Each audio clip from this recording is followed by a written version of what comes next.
নিজামুদ্দিন ফেৰক, দিল্লীৰ পৰা অহা মনীষ, শিলিগুৰিৰ পৰা অহা দেৱৰাজ, আজমেৰ শ্বৰীফৰ পৰা অহা অৰুণা বাছ, মুম্বাইৰ পৰা অহা এম্বুলেন্স আৰোহী।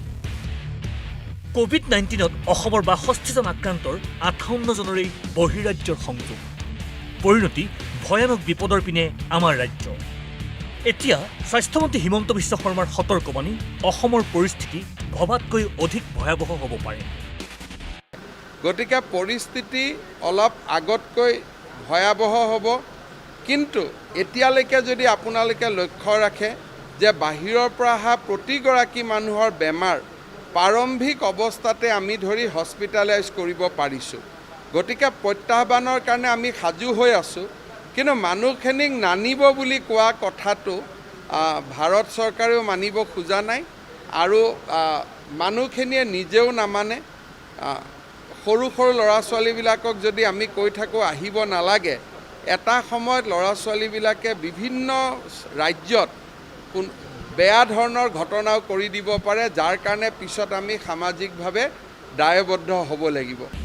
স্পৰ্শকাতৰ কথা এই যে তৃতীয় পৰ্যায়ৰ লকডাউন শিথিল কৰাৰ পিছত ভালেসংখ্যক লোক বাছ আৰু এম্বুলেন্সেৰে উভতি আহিয়ে আছে অসমলৈ। অসমত সোমোৱাৰ পূৰ্বে এই লোকসকলৰ স্বাস্থ্য পৰীক্ষা কৰোৱা হৈছে যদিও সেয়া পৰ্যাপ্ত আৰু শৃংখলাবদ্ধ নোহোৱাত বিপদ বাঢ়িছে ৰাজ্যৰ।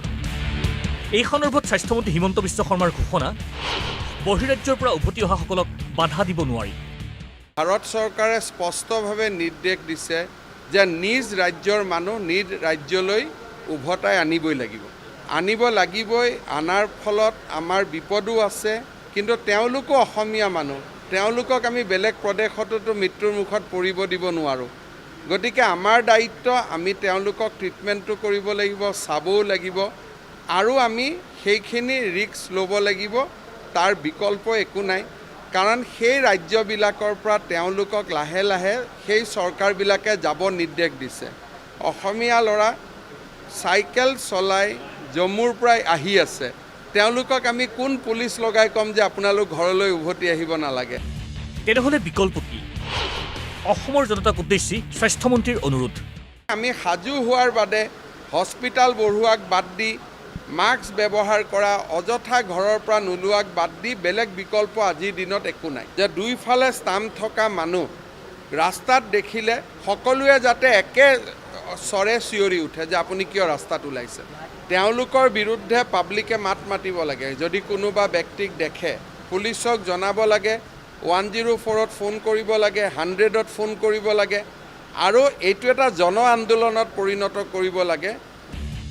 উল্লেখযোগ্য যে বহিৰাজ্যৰ পৰা উভতি অহা লোকসকলৰ স্বাস্থ্য পৰীক্ষাৰ বাবে শ্ৰীৰামপুৰ সীমান্তত তালাচী চকী স্থাপন কৰা হৈছিল। আৰম্ভণিতে এই তালাচী চকীত কৰোনা ভাইৰাছত আক্ৰান্ত হোৱা বুলি সন্দেহ কৰা লোকক লগে লগে কোৱাৰেণ্টাইনৰ ব্যৱস্থা কৰা হৈছিল।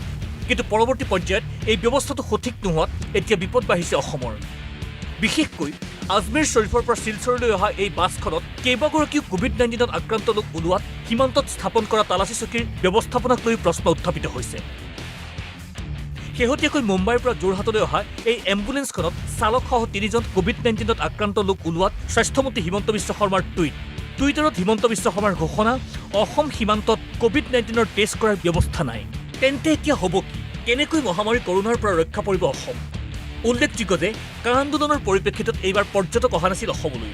বহুজনৰ মত, সেইবাবে কোভিড-19ৰ পৰা কিছু সকাহ পাইছিল আমাৰ ৰাজ্যই। কিন্তু এতিয়া বহিৰাজ্যৰ পৰা অহা আমাৰ মানুহৰ বাবেই কাল কৰোনাৰ গ্ৰাসত সমগ্ৰ অসম। চৰকাৰী নিৰ্দেশ, স্বৰাজ্যলৈ আহিবই লাগিব। সেয়েহে এতিয়া সকলো সজাগ আৰু সাৱধান হোৱাৰ বাহিৰে কোনো বিকল্পই নাই। ব্যুৰো ৰিপৰ্ট, প্ৰতিদিন টাইম। সকলোকে আপোন কৰি ৰাখে নিজৰ প্ৰতিটো স্পন্দনত।